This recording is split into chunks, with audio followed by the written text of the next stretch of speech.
Epstein फाईलमध्ये भाजपचा काहीही संबंध नाही, भाजपच्या कुठल्याही नेत्याची त्याच्याशी काही देणं घेणं नाही, हे देखील जनतेला माहित आहे. नवनाथ बंनी सांगितलं ना का एप्स्टीन फाईलशी भाजपचा संबंध नाही, भाजपच्या नेत्यांचा संबंध नाही, म्हणजे 100% एप्स्टीन फाईलशी भाजपचा संबंध आहे. जेफ्री एप्स्टीन हा मोसादचा एजंट, जो अमेरिकेतील बिलियनियर सोशलिस्टचा चेहरा घेऊन राहत होता, अमेरिकेत राहत होता. त्याचं काम ब्लॅकमेलिंग, दलाली वगैरे, आणि त्यासाठी लहान अल्पवयीन मुलं मुली यांचं ट्रॅफिकिंग आणि लैंगिक शोषण सुद्धा तो करायचा.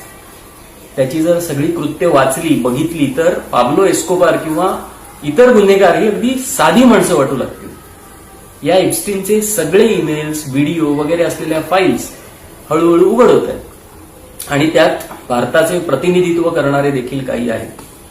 महत्वाचं म्हणजे हे ईमेल्स किंवा फाईल्स सुरुवातीपासूनच आहेत, तो गुन्हेगार सिद्ध होण्याआधीपासूनचे, आणि लहान मुलींच्या शोषणाचा त्याच्यावरचा गुन्हा सिद्ध होऊन त्याला 2008 मध्ये पहिली शिक्षा झाली होती. त्यामुळे 2019च्या शिक्षेआधी सुद्धा त्याचं हे कर्तृत्व त्याच्या सगळ्या दोस्तांना माहिती होतं असं स्पष्ट म्हणता येतं. तर पहिला टिपका म्हणजे एप्स्टीनच्या ईमेलमध्ये हरदीप पुरीचं नाव येऊन गेलं जेव्हा ते अमेरिकेत कार्यरत होते. नंतर उल्लेख झाला मोदी यांचा. म्हटलं गेलं की ट्रम्पला खुश करण्यासाठी इस्रायलमध्ये शक्य ते सर्व प्रयत्न झाले. एप्स्टीनच्या सल्ल्याने he danced and sang in Israel असं म्हटलंय.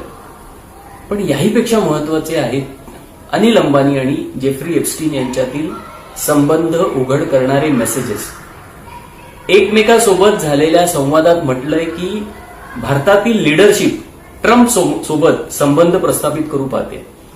ट्रम्पच्या जावयासोबत सेटिंग बाबत यामध्ये चर्चा झालेली आहे. याच अनिल अंबानीला राफेलचं कंत्राट जे HAL ला मिळणार होतं ते त्यांना डावलून दिलं गेलं, आणि जेव्हा कोणताही अनुभव नसल्याची चर्चा झाली तेव्हा इस्रायल सोबत या क्षेत्रात संबंध असल्याचा दावा केला गेला.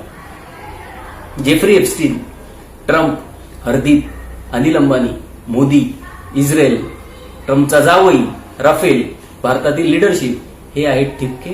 या टिपक्यांमधून बनवा रांगोळी आणि सांगा काय चित्र दिसतं.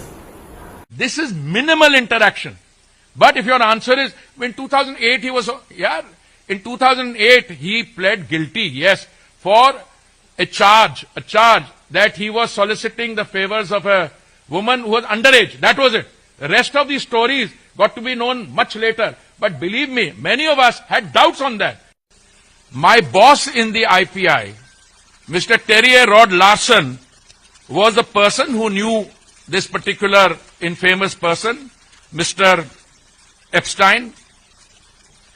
And it is as part of a delegation of the IPI or the ICM that I met Mr. Epstein on a few occasions, 3 or maximum 4. And the ICM was dealing with international issues, thematic issues, and Mr. Epstein was not part of it. The kind of people who were on the ICM were the former Prime Minister of Australia, Mr. Kevin Rudd was a chairman, Borge Brende from Norway, who I believe is the head of a World Economic Forum now, Hannah Tete from Ghana, Jose Manuel Ramos